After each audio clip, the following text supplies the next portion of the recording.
Is it recording? Okay. Fucking just talked for like 20 minutes and it fucking, oh, it's not recording. It stopped 1 minute into after you're done. I never hit the button. Okay, well, I got the second part up here. What I was telling y'all about fucking the actual like virology and how it actually works and shit. Fast forward into this first part so you actually watch it. Theoretical virus particles to germs nor theoretical virus particles that are the cause of such phenomenon.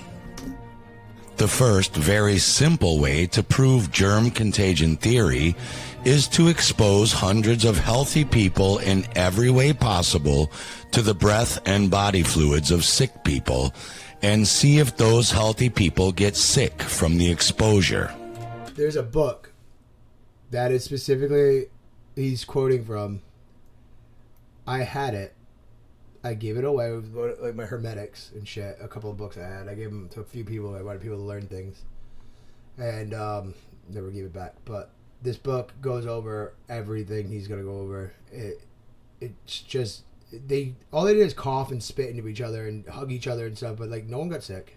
Which was done during the 1918 alleged Spanish flu pandemic by Dr. Milton J. Rosenau, along with the U.S. Navy and U.S. Public Health Service.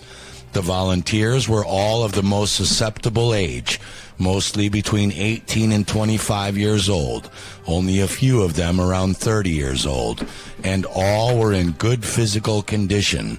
None of these volunteers, 100 in all, had influenza. They proceeded rather cautiously at first by administering what they claimed was a pure culture of bacillus of influenza, meaning bacteria found in the boogers and lung fluid of people with Spanish flu symptoms, called Pfeiffer's bacillus, in a rather moderate or small amount, sprayed into the nostrils of a few of the healthy volunteers. But all of those trials proved negative, meaning none of those volunteers who got bacteria from people sick with the Spanish flu sprayed up into their nostrils got sick with the flu themselves. So they became bolder and selected 19 of their 100 volunteers and gave each one of them a very large quantity of a mixture of 13 different strains of the Pfeiffer bacillus. I will say this though, experiment-wise, well, that's how sure they were they wasn't going to do it. But like, here, drink this glass of like contaminated drink. They had recently obtained from the lungs at necropsy, meaning lung fluid from a dead corpse who died of pneumonia. Isn't the theory supposedly? So when they tested it, it goes against it because they said it can't live. The viruses cannot live at all. They die when the host dies, and they can only live because they're non-living until they attach to something. Which, that's a whole bunch of fucking nonsense to get into too. It's living and not living. These 13 corpse-retrieved organisms were sprayed in an atomizer into the nose and the eyes of the healthy volunteers and back into their throats while the healthy volunteers were breathing in. They used some billions of these bacterial organisms according to their own estimated counts, but none of the healthy volunteers got sick. Next, they collected the snot and mucus secretions from the mouth, nose, throat, and lung bronchi from the sick people and transferred this mixture into their healthy volunteers. You know what they were spraying at the time? DDT. The snot was blown from the sick nostrils into a tray. Bronchial mucus was obtained by coughing up the lung phlegm. Then swabs were taken from the mucus surface of the nostrils and also the mucous membrane of the throat. They mixed all that up together and sprayed it into each nostril and into the throat of the healthy volunteer while they inhaled and sprayed it on their eyes. None of these people got sick. Some of that same mixture was then filtered and injected into other volunteers, but produced no results. None of them got sick. Next, They took new snot and phlegm samples from new sick people. This time, they sprayed a much larger amount into their nostrils, throat, and eyes. That's a and lot. then That's 60 they made the cc's. healthy volunteers God. swallow the rest of the sick That's gotta mucus, have a smell. but none of them got sick. You know, Next. like got sick and had that weird taste in your mouth. They probably just. They tried immediate direct transfer from That's sick gross. person to healthy person, taking little cotton swabs on the end of sticks and transferred the sick mucus directly from nose to nose and They throat shoved it in the back of to their nose. throat to the 19 healthy volunteers. And they used a special throat tube for the throat culture to make sure they got not only the material from the tonsils, but also from the posterior nasopharynx. That's that thing I was telling you about. Yeah, that's the thing they make you touch. Like I said, when you touch it, that you can get yourself so sick because if there's like bits of like debris on it alone, like dander and stuff, that's gonna trigger your sinuses and you're just gonna be filled with mucus. in the back of the throat. None of the healthy volunteers who received the material directly transferred from sick cases got sick themselves in any way. And this procedure was done to all 19 volunteers at least twice, and some of them 3 times, but none of them got sick. So next, they tried an experiment using injections of blood. Blood from the sick people were injected into each of 10 new healthy volunteers, but none of them got sick in any way. So, they collected a lot of mucus material from the upper respiratory tract of sick people, ran that through a filter, and injected that phlegm into 10 new This whole documentary is like over an hour long. If anyone wants it, just message me. I'll somehow figure a way to zip it to you or something, or send it through email or something. But this keeps on. There's more to it. volunteers with a needle, and none of them got sick in any way. Puzzled and frustrated, next they led a healthy volunteer to the bedside of a sick patient.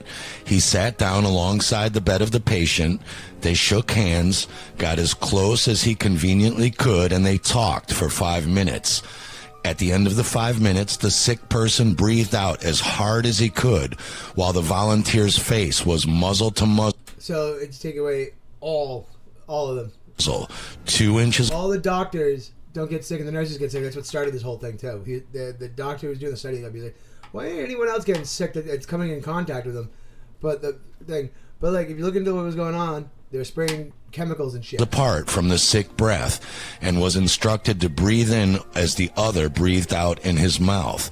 They repeated this 5 times in a row, and after that, the sick patient coughed directly into the face of the healthy volunteer 5 different times. Then after all of that, they moved the healthy volunteer to the next sick patient selected and repeated that entire procedure until each of the 10 healthy volunteers had done this with 10 sick people in a row. Then they were all watched carefully for 7 days, and you guessed it, none of them got sick. Not one. They tried another set of experiments with 50 people that also failed, that he said was too long to go into, and they tried another one with 6 people that failed, and then they gave up. Not only did they not prove the Spanish flu was contagious, but they clearly disproved it. You notice how they're telling them to mask up then too? Just go back real quick, 10 seconds. 6 people that failed, and then they gave up.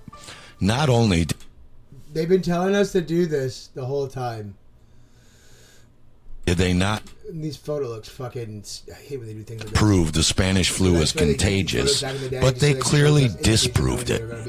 And Dr. Rosenau wasn't even the first to fail, because at the end of his paper, he cites that he already knew that Dr. McCoy and Dr. I think if you could tell by his study, he definitely didn't believe him because he was having them drink it at first. He's like, "Here you go, fucking chug it, bro." Ritchie did a similar set of experiments on Goat Island Quarantine Station off San Francisco, and used volunteers who had not been exposed to the Spanish flu outbreak at all, and they too had negative results. They were unable to reproduce the disease. Sure enough, we see it in the public health reports published January 10th, 1919, called Some Interesting Though Unsuccessful Attempts to Transmit Spanish Influenza Experimentally. The San Francisco Angel or Goat Island Quarantine Station Experiments, carried out by Dr. G.W. McCoy of the United States Public Health Service and Lieutenant Dwayne Ritchie of the United States Navy. A group of 10 men were divided into 2 squads of 5. One group had put up their nostrils a heavy suspension of liquid cultures made of 8 strains of Pfeiffer's Bacillus. Oh, okay. So it does actually track with all this because they're probably testing it beforehand. But it was invented, they said, in 1874. So, yeah, they're probably getting straight with DDT. Bacteria without filtration. The other group had the same mixture but put through a Berkefield candle purifier. The results were negative. Nobody got sick after being observed for 7 days. Next, 40 volunteers. That makes sense on why they tell us it takes 2 weeks now to get sick, because it's 7 days longer than this. So they're like, oh, it just needs more incubation time. Is what they were put in 4 groups of 10 each, and liquid secretions of Then again, the same people say it takes 24 to 72 hours for the meal you just ate to go through your body. It should take like less than 18 hours. Less than that. That's very slow too. 7, 8 hours. Your body should process everything through. You should be shitting things out with it, but before the end of the day. If you like, they want you sick and perpetually. They tell you sodium's not good for you. You need that to process your food because you can't make hydrochloric acid to break down the food. You need fats in your diet to make what's it called? Oh my god! They always say it ends up in your heart too. Oh my god! And mucus from the upper respiratory passages of people sick with influenza within the last 1 or 2 days of onset were put up their noses with both medicine droppers and sprayed up their nose with atomizers. In every case, the results were negative. So far as the reproduction of influenza is concerned, nobody got sick. Next, they made a filtered liquid from the phlegm and mucus taken from the upper air passages of a person sick with acute influenza, and used a dropper to put it in the mucous membrane of the eyes of 2 volunteers. And then the same phlegm and mucus was injected into the skin of a 3rd volunteer. In each case, the results were negative. None of them got sick. So finally, just like Dr. Rosenaw, they took blood from a person sick with influenza and injected it into one healthy volunteer with negative results. He did not get sick. How could the Spanish flu have been some highly contagious disease if teams of medical doctors and volunteers bending over backwards and doing cartwheels couldn't even make just one person sick after hundreds of volunteers and attempts? Short answer, cholesterol. It couldn't. Around this same time, in October 1919, in the Journal of Medicine, we read a letter to the editor from a New York doctor, Alfred F. Hess, titled, Need of Further Research on the Transmissibility of Measles and Varicella, which is chickenpox. Dr. Hess wrote to the editor, I have just read the abstract in the journal of Dr. Sellard's article on the insusceptibility of man to inoculation with blood from measles patients carried out at Johns Hopkins, September 1919. It is remarkable that Dr. Sellards was unable to produce this highly infectious disease by means of the blood or the nasal secretion of infected individuals into healthy volunteers. Not long ago, however, I had a similar experience with varicella, meaning chickenpox. Thus, we are confronted with 2 diseases, the 2 most infectious diseases of the endemic diseases in this part of the world, which we are unable to transmit artificially from man to man. It is remarkable that in the middle... You just said chickenpox aren't... I forgot even he says that. You just said chickenpox. So those chickenpox parties they used to do when we were kids were kind of pointless. But then why did we all get sick? of the Spanish flu pandemic, he doesn't mention the Spanish flu as one of the two most infectious endemic diseases in that part of the world at that time. But more remarkable that here again, we have two more doctors who failed to produce contagious transmission with two other alleged contagious germ diseases. As we fast forward from the 1918... Oh shit, actually, hey, chickenpox. Are the shots, is it immune, are they giving people, because it says cowpox, were they giving people the injections and they're causing the herpes? Because I've read a lot about vaccines causing herpes. And they never specify what kind of herpes. They just want you to think herpes. But chickenpox and cowpox and all that shit are types of herpes. So, were they just giving us all chickenpox? Because you never see anyone get chickenpox anymore. Did they just take something out of the thing that was causing it? But I never hear about anyone having kids that even get it anymore. And I thought that was weird. Because like it's a part of growing up and showing you that you have a healthy immune system. It's fighting whatever it has. Because I know if you don't get it as a kid, most of us all end up getting it at some point. And it happens when you're an adult. You get shingles. And well, you always have shingles when you have chickenpox. But like, it seems like dormant and shit. Until my brain's actually going insane right now. That's a weird thing to think about. Spanish flu pandemic to the polio contagion experiments carried out in 1949 and the early 1950s, we run into the exact same problem. See? On page 105 of her 1957 book, The Poison Needle, Dr. Eleanor McBean tells us, during one of our most widespread polio epidemics in 1949, contraction of polio or catching polio by definite contact with other victims of the polio disease was not established in an elaborate study made by the New York State Health Department.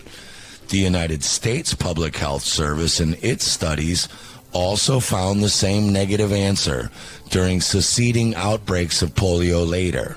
In short, they learned that the disease was not contagious. Time magazine commented on this unexpected revelation of these surveys by remarking that when and where only invented to kill the Gentile because they don't take them. People catch polio remains a mystery. The supposition, meaning an assumption based on zero fact or evidence, that viruses entered through the mouth and nose led to the experimenters to make exhaustive tests on both animals and human beings, mostly prisoners and orphans in institution. What a noble people. Fuck off, I feel bad. You know when they say orphans, they probably were parentless kids, but like a lot of the time when they say orphans and these things too, they're like the tard kids they leave at the sanatoriums. They'd use a lot of them too. They were exposed by close association or close contact to polio patients, and their throats and nasal passages were frequently swabbed with matter from the sick patients that was supposed to contain viruses. No polio was produced in this way, and about the only noticeable effect was that the subjects of the experiments lost their sense of taste and smell, due to the damaging effect of the poisons in the serum that was used on the test swabs. And we're going to examine one of these failed polio studies together later in this film, so you can see for yourself. Johns Hopkins magazine tells us, into the 1950s and in some cases longer, physicians had experimented on prisoners, orphans, soldiers, and even newborn. Number one reason why I wouldn't ever enlist. Like when I was younger, I tried doing it, and I didn't know better then. I just wanted to get away from everything. Actually, it's probably had to get a lot of guys and a lot of girls. They give you the vaccine program, and like it's crazy. Like doesn't matter. Their excuse is, oh, you're leaving the country. There's diseases out there, and they tell you it works, but like they didn't do that before. Like what? You get sick, you get sick. Like it's gonna happen. You're exposed to something. We're clearly learning it now. So they get you that crazy shot, It's supposed to inoculate you from like hundreds of things and shit. Born infants without the full consent of the subjects, or by deceiving the subjects about the purpose of intervention. I think, honestly, they use that vaccine program to damage the military. So when they leave or delist and they become civilians again, they're not the thriving young scallion they were when they first enlisted and got in shape. Deceiving the public about viruses. It doesn't happen right away either. It's one of those things where they get the best years out of you, and then later in life you suffer and you fall apart. And vaccines is where there's actually a big overlay. I'll have to find it. I won't add it to this. I've done enough weird looking around. Your hair falls out. There's a bunch of weird shit from vaccine programs and stuff, like hair, skin disorders, dietary problems, mood stability. There's a bunch of weird overlays since the vaccine program got pushed and rolled out. They morally draw the line. A lot of heart disease. But think about it. If some government food agency or sandwich shop kept assuring you that this was chicken noodle soup, but kept serving you this sandwich instead, at what point would you start to question the legitimacy of that claim? In order to understand the logical fallacies in the thinking of big pharma-sponsored virologists and see... It's always pictures and people holding test tubes and shit and petri dishes. The obvious flaws in the petri dish experiments they use as... The reason, like, why soup even helps you throughout this whole process, too. Everything about it. He's talking about this, more a little topic, but soup helps you because it's full of electrolytes, proteins, and they're already... with the moloch effect, so the fats are already rendered, so they're easier for consumption. Your body fully absorbs everything because it doesn't have to do much eating, like actual digestion, which is another thing you're alleviating, because that's why your body goes into a fasting mode. You ever notice how you can't really eat when you're sick a lot? Your body's going into an autoimmune response, and it's shutting your nervous system and everything down, so you can focus on fasting, because your body's going to try to like a picture, like if you pull the ingrown hair out, but you have to pull the other hairs out around it or something, and the other hair has to break through the skin. In order for that one to break through the skin, you need the other ones to alleviate the stress on it. So like your gut works the same way, where it's a system. You're constantly always filling it. It's always going to be constantly working. You need to break. You're supposed to, I fast at least 3 days a week. I encourage people to get to that, but start off with a 16, 12-hour fast, work your way up to 24, and then don't 3 days in a row. I even know that it's pretty Herculean. Sometimes there's people who do the 40-day ones, that's hardcore. You need monitoring for that one sometimes. You can do dry fast too. I've never done more than a fucking 24-hour dry fast. That gets pretty weird because I don't like cottonmouth. I hate cottonmouth, and you start getting cottonmouth. That's part of like ketones being released, and that's another thing that helps you not get sick. Is ketones being released because it like livens up all your immune system and the other bullshit in between. Proof that their unproven germ theory is possibly correct, we need to go back in time again and ask, what is polio and what caused the Spanish flu, if not germs? Dr. Eleanor McBean was actually there, as were her two doctor parents and colleagues who were healing the victims. According to them, ironically, the Spanish flu pandemic was caused by multiple toxic vaccines kept alive. See what I'm getting at? It's been a while since I watched this, but even I'm just talking about because I've learned so much since here too. They cause more damage than anything. You're shoving, especially the old school ones. The new ones are even worse. They're full of way more weird shit. But like this is the way they made it was rudiment. Like they're taking like cow eggs and shit and like splicing them with like heavy metals and shit, and then like hitting them with like pyrolysis and weird shit like that, and fucking throwing it through, and then like whatever comes at the end, like, yep, this works. I don't even know how they get it passed to give it to people. With the addition of more poisonous drugs administered by the doctors who tried to suppress the symptoms. Anyone I know who gets sick nowadays usually get it whenever they get their vaccine shots. Like there's a girl, this Etch-a-Sketch chick, it's on Facebook. You might have seen her. She's like obsessed with the Mexican. She made a status and comment on it, and she ended up answering me. I was laughing about it because she posted about getting her vaccines, and she almost fainted. I go, and if you're fainting from getting a vaccine, that's a bad sign, homie. That's like dope heads don't even pass out on the ground almost after doing their heroin. Like what? Caused by the vaccines themselves. We know that the Rockefeller Institute for Medical Research carried out a large-scale bacterial meningitis vaccination campaign in the U.S. Army in 1917 and 1918, supervised by Frederick Lamont Gates, under supervision of his father, Frederick Taylor Gates.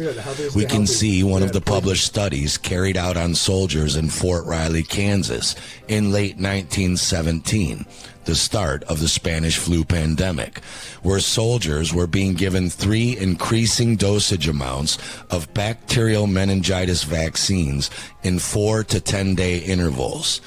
Even if you are ignorantly pro-vax, would you go out and take 3 increasing doses of polio, flu shots, or COVID-19 vaccinations in...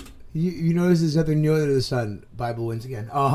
Like, they repeat the same things over and over and over and over and over and over again. Like, repeat. I mean, like, they do this every couple of decades. Like, every few decades they do this. And there's a couple of ones they do like this. It always coincides with war. It's just like, here's a good example. Look up Antifa 1942 or 1938. There's a couple of photos you can find. Antifa's not even like a thing. Like, nothing is new. Everything has been redone. Them telling us it's cold, then it's hot, then it's cold, then it's hot. They've been also doing that for a long time. 2 weeks. They called it the Spanish flu. The wooden square they used to the little box they used to stand on in the center of the town now is the internet, and they can disinformation everybody. Hardcore. Yet Spain remained neutral in World War I. That's the other thing they have. They've been doing that since like the advent when Hollywood became a thing. They started using those. And German submarines patrolled their coast, so the U.S. didn't even have soldiers and bases in Spain. It also took 6 to 8 days just to sail troops home from France to the U.S. Never mind the extra time to get home. I found all this shit. When I got done with that whole, like, after lockdown went on for like 6 months, I went right back to where I was when I was way younger, because I was drinking the Kool-Aid for the longest time. And then all of a sudden, like, I got sick. Everything was not making sense. Well, now it makes sense because I was being lied to. We were all being lied to it. And then that's just, you can learn, you can teach yourself. They tell you not to because fucking they don't want you being enlightened. Like, they want you a dumb little fucking cow that's gay inside of a fucking pod, fucking jerking off to whatever porn, eating whatever goy slop fast food that has no nutritional value. They want you in a dark room too while we're at it. No vitamin D for you. They want you completely fucking docile and like a bitch. Fucking just a fat little Wally character. Home to the other states and bases. Perpetually Yet, sick too. the first reported Spanish flu cases... That's the real fucking disease right there, is getting people to think they're constantly sick. Mentally, fucking physically, because that is a spell of itself on its own. When you tell yourself every day you're sick or there's something wrong with you, you'll never heal. You'll never heal. Like, just like if you want to lose weight, you'll never lose weight if you keep telling yourself you're fat or you're ugly and you won't do better. There's motivating yourself through like, but then there's like, subconsciously, do you really feel like that? Like, do you actually hate yourself enough and you can't look at it? That's a disease.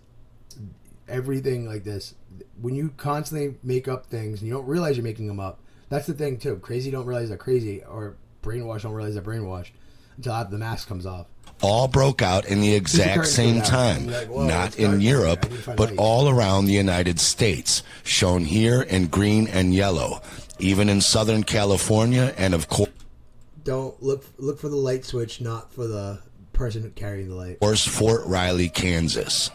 When you lay the map of important U.S. military bases where mass vaccinations were taking place over the outbreak map, they match exactly. Dr. McBean's research into military vaccination records uncovered that they were not only giving these soldiers bacterial meningitis vaccines. That was only one of the 14 to 25 different shots given to the soldiers. By volume, I'm going to say we're going to do some math and estimating. We're going to say they're all 5'10", because that's a reasonable height in between 6, because we're not going to go 6 feet. I love how the BMI and everything's based on 6 foot tall people, as if that's normal. We're going to go 5'10". That's a little bit taller than me, but it's like average between all that. We're about that. The shots I'm going to say are about 30 mils, or what's that thing? I think it's like fucking 10 cc's, some shit. It's like that much. Each one of those shots, 14 of them, by volume. You probably already, you put like 1% of your body volume in there. So like, do they do them all at once is my question, or even if it's over a course of a week? You got to have inflammation all over the body because you're swelling it up. You're not taking out the fluid, or you're putting more in, and there's only a certain amount you can put inside. As we ourselves have just seen, after a COVID-19 vaccine safety data document that they had hoped to remain sealed for 75 years. That's another thing we all need to fucking make a petition on, too. Fucking, when they do disclosures and shit, or anything they put behind a wall like this, why don't we sue them? They be doing this with COVID, too. Like, this is what they're actually talking about, a 75-year thing. Like, that's ridiculous. Why? Like, why do we allow that? Oh, they're the military. No, we have choice. We are the people. They should have to tell us the moment they know. Just like the weapons we're supposed to have is the same ones they have, but they lie to us and tell us, oh, we can't own any of that. We'll hurt ourselves. It's fuck you, dude. Or they'll say, think of the kids or something stupid. Was published, showing on page 30 a 9-page list of over 1,300 diseases already caused by just one COVID-19 vaccine worldwide, and that's just from one manufacturer. So what? And this came out during COVID when they're still saying they're figuring things out. I think this came out well before Fauci even was like put on the chopping block. So, kind of diseases were these soldiers getting from a combination of 14 to 25 different vaccines at once? Many of the soldiers were insane from post-vaccinal encephalitis, but the doctors, because of what they're making them out of, like I was saying, like it's alchemy. Not even like good alchemy. It's like black magic. They're a bunch of the liver of a goat, the ova of a fucking cow, the blood of a non-sick person. It sounds great, dude. It's all nuts. Called it shell shock, even though many of the soldiers had never left American soil. Whoa. PTSD is one thing, but it's the same thing. They keep telling us they changed the name of shell shock syndrome. But like, you ever seen what shell shock syndrome looked like? Those guys are like, look like they were going through some crazy shit. Like, so yeah, like syphilis, necrosis to your brain. Disease brought on by the 14 to 25 poisonous vaccines baffled the doctors, as they had never had a vaccination spree before, which used so many different vaccines. The vaccines brought on high fever, extreme weakness, abdominal rash, and intestinal disturbances, characteristic of typhoid. The diphtheria vaccine caused lung congestion, chills and fever, swollen sore throat, clogged with the false membrane, and the choking suffocation because of difficulty in breathing, followed by gasping and death, after which the body turned black from stagnant blood that had been deprived of oxygen. What's that sound like?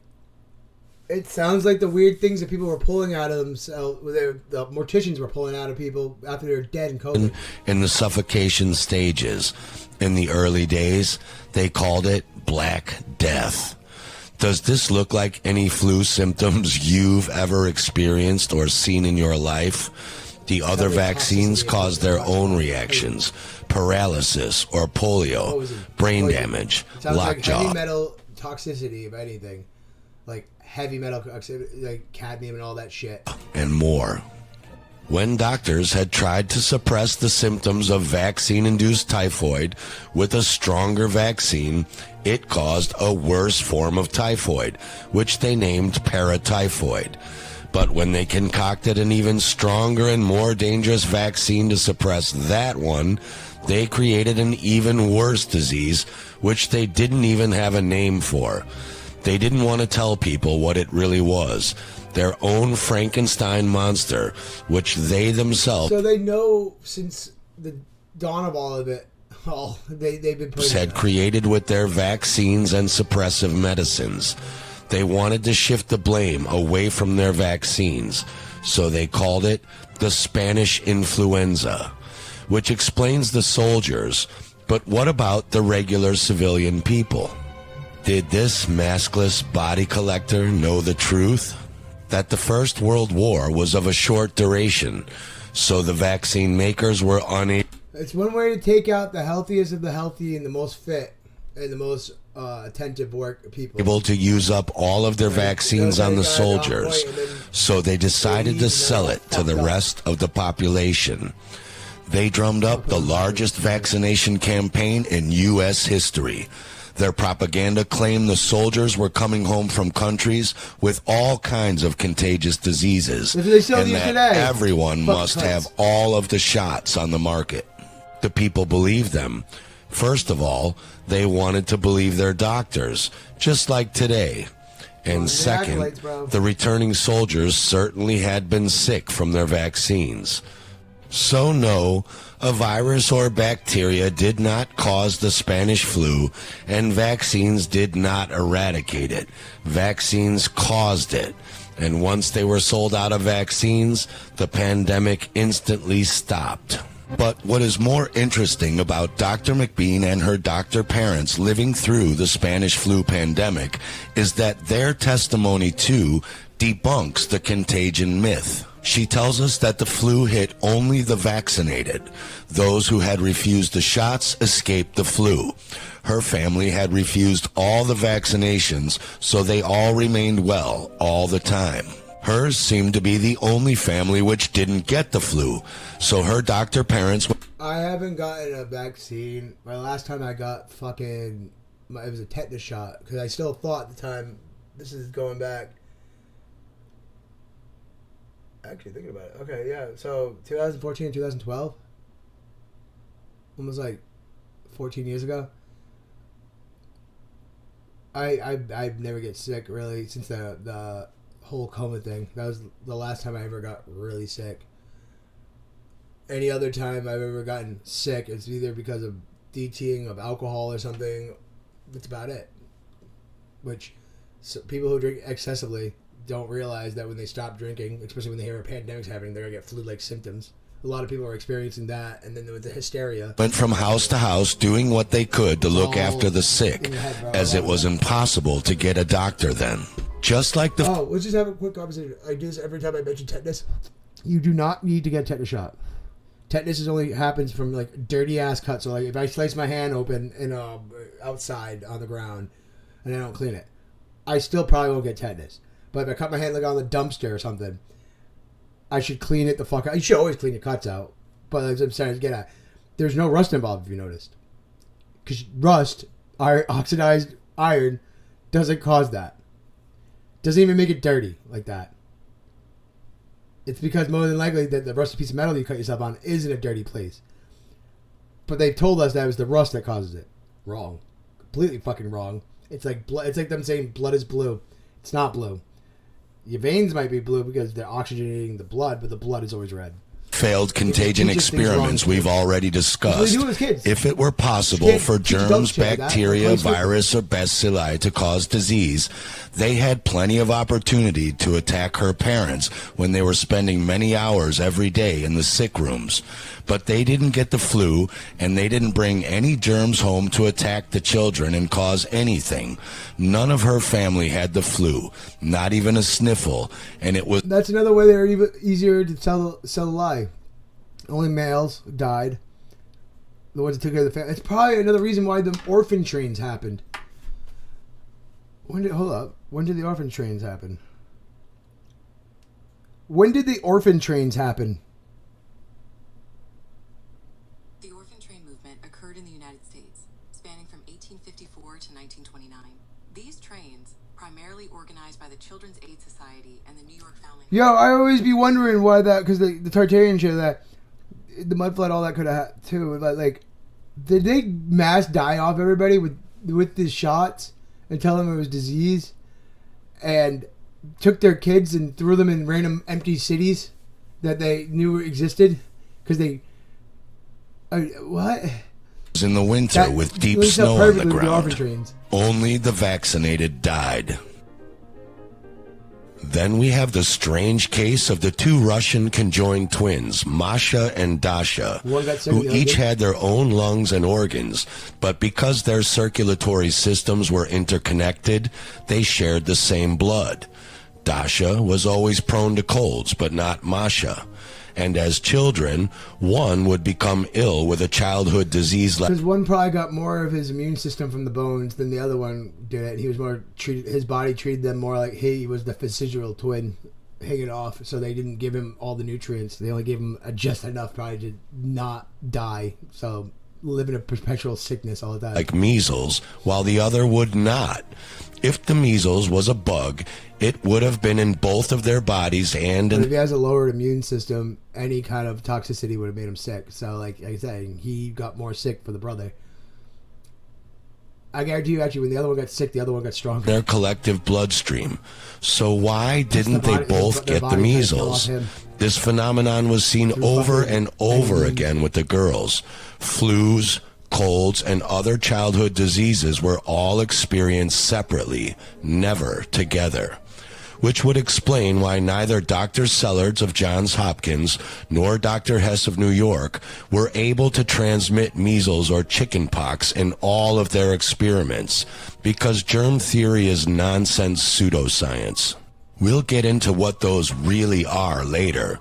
But first, in order to address virology misconceptions and fraud, we need to address polio. After all, Hold on, I'm going to pause it right here. Let me go back. Hold up. didn't Boop, boop. Start.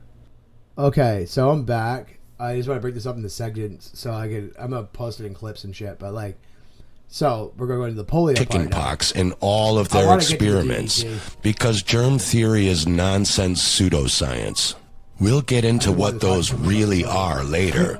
But first, I've convinced my family members and a lot of my friends into a lot of this stuff, and I got them to read a lot and understand what's going on, so they actually know for themselves. But like, there's other people that you can't even talk to them about this because it just destroys them with cognitive dissonance. in order to address no, virology herpes, I forgot this one. misconceptions and fraud, we need to address polio. After all, didn't Dr. Salk's 1955 polio vaccine eradicate polio like we are all told?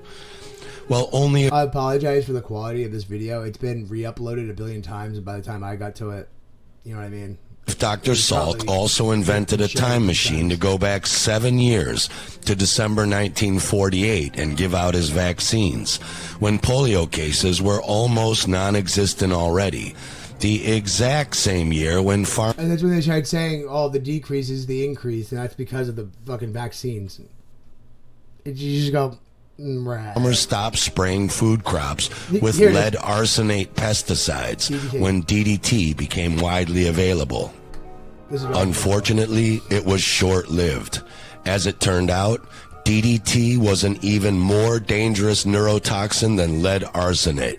And right after the mass crop spraying of DDT in early 1949, a new spike of polio cases suddenly arose that was So, Spanish flu caused by vaccine program. Polio, DDT. 80% higher than the lead arsenate was causing. It didn't help that they were also spraying this Watch the neurotoxin on the videos of street. it. There's like, they're at a picnic in one of them, and they're just like eating dinner, and they just let them spray it everywhere. In the water supply, in their gardens, and even on people and children. The word poliomyelitis was coined from the Greek words at 'em, they're in a pool. polios, meaning gray, and iron lungs myelos, are meaning gonna be a big marrow, fucking plus sale in the next 5 itis, years. which means inflammation. Thus, the word means inflammation of the gray matter of the spinal cord, the brain, Itis is also, you can use that for food, like your swollen belly. or wherever in the body gray matter is found. Every cell in the human body contains a Look at 'em. small amount Fucking- of gray They matter. treat it like it's like fucking Zyklon B. It's like delousing powder, but it's not. Fuck. Inflammation is the All because of like tobacco crop or some shit. That's what it was. result of From tobacco, poisoning. they didn't want- This poisoning damage, decay, and disintegration of cell structure can result in paralysis and, in around 5 to 10% of cases, even death. Yeah, because everything stops moving. As Dr. McBean points out, Isolated germs have never been known or proven to attack and cause decay and disease in any part of the body. And so polio was never eradicated by Salk's vaccine because vaccines do not eradicate nervous system poisoning. Polio is not a virus. That is an unproven theory. It is a toxic inflammation disease that was simply rebranded or renamed into several other medical terms like Guillain-Barré syndrome, transverse myelitis, multiple sclerosis. You gotta fucking turn it into jargon and Latin all the time, man. That's what you gotta do. It's the magic trick. Hide it behind some words that change it. Instead of baby murder, we call it abortion.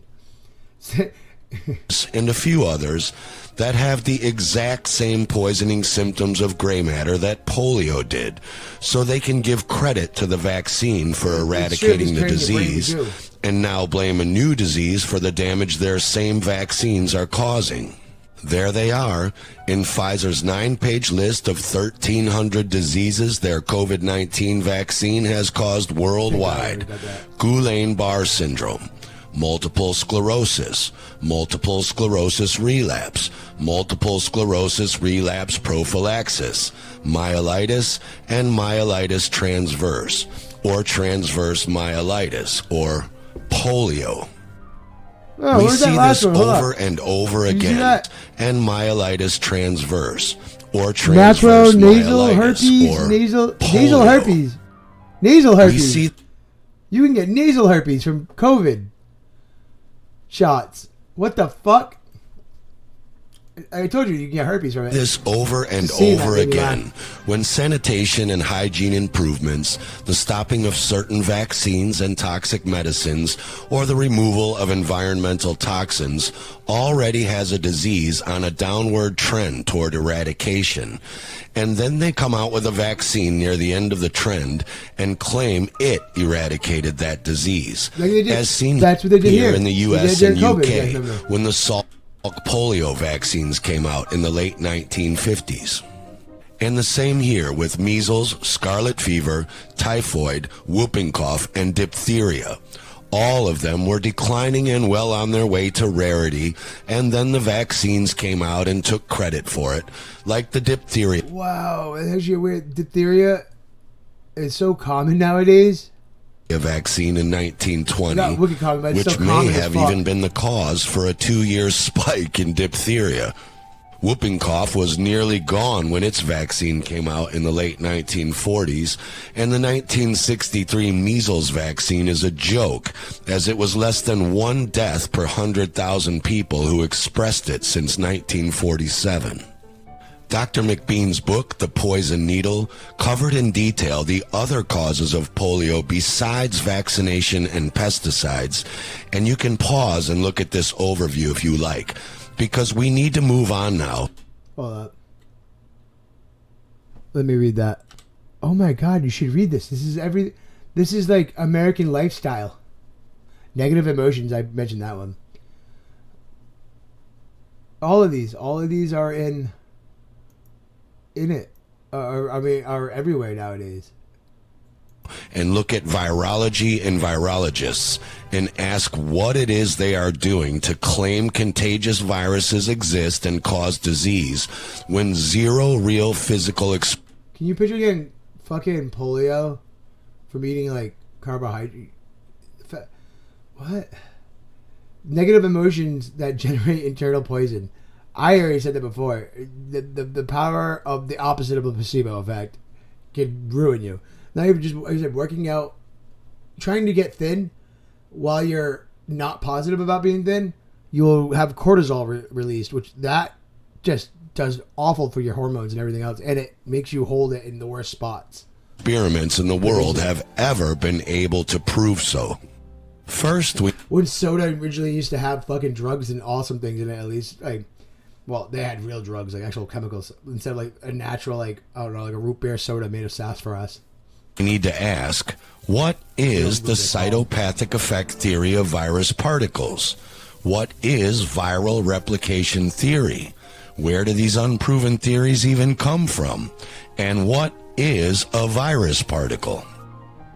This large area on the bottom left is the corner of a dying, rotting, and decaying green monkey kidney tissue cell in a Hold up. Before I get into this, I'm going to back it up.